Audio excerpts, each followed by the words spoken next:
Hey everyone, it's Cassie with LDRS Creative, and today we're going to talk about how to combine paper, stamps, and stencils. So our petal jumper pack is new to our LDRS line. It's double-sided.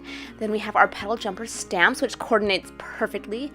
And we also have this rainy day stencil. Now this is a plastic stencil and it has your clouds and your rain. It also has grass edge and a cloud edge.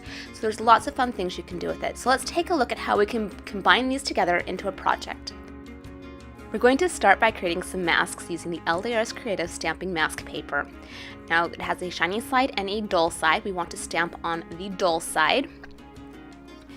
And I'm going to be stamping this little kid with the umbrella.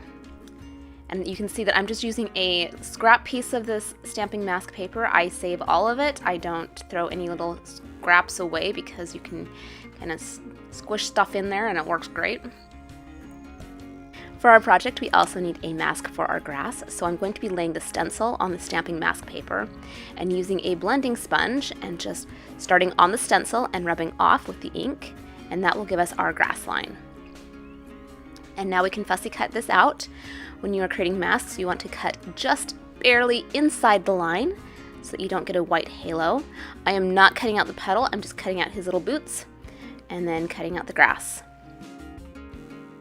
I'll be working on an A2 size panel, and I'm going to lay the stencil down on top of my panel and tape that down with a little bit of tape. I'm also going to put just a tiny bit of tape on the actual panel itself. I'm working with LDRS Creative Hybrid ink in an olive branch, and I'm starting with my blending tool on the stencil and rubbing it down off the stencil onto the paper. And that will create my grass.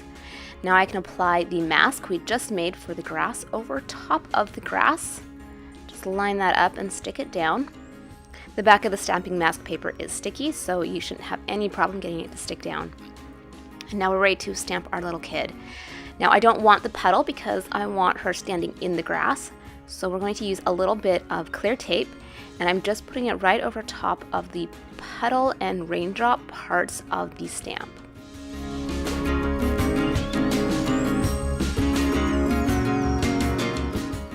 When you're done masking off the parts of the stamp you don't want stamped, you can go ahead and ink up your stamp. I'm going to be using coffee bean ink, which is dark brown ink.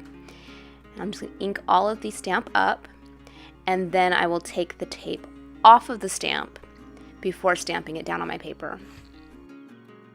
And I'm just going to line up this little kid so that her boot, the one that she's standing on, is over top of the grass mask that we already put down.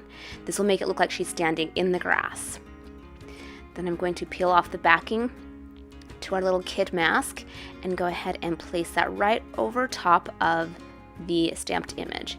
You can see I didn't bother cutting out the handle of the umbrella for the mask. That's not important. So now we'll put our stencil back in place, and I'm using some alloy ink to ink up the clouds. Again, you want to start on the stencil and bring the ink from the edge of the stencil onto your paper. For the raindrops, I'm using some Swimming Hole, which is a lovely little blue, and just starting on the stencil and bringing the ink onto the page. Now you can remove your stencil and also your masks, and you can see that you have this fun little scene ready to color.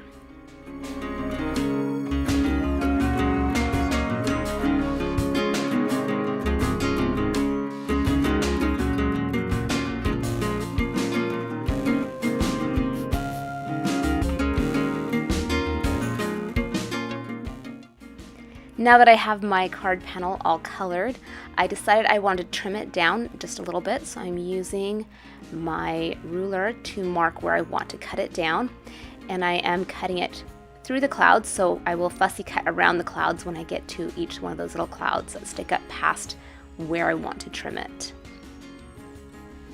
I'll be attaching this to a top folding A2 card that has been covered in this raindrop paper from the Petal Jumper paper pack.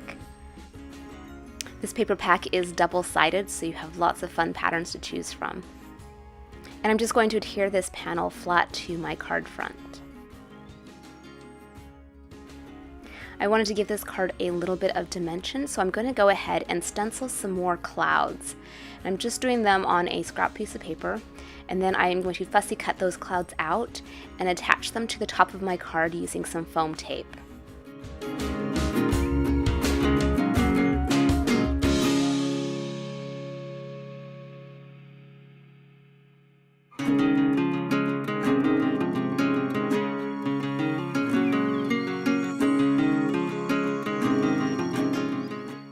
And to finish this card off, we'll stamp in our sentiment. This stencil, stamp set, and paper pack are all fabulous standalone products, but I love how well they work together. You can find links for all of these products in the description below, as well as links to other places where you can find LDRS Creative.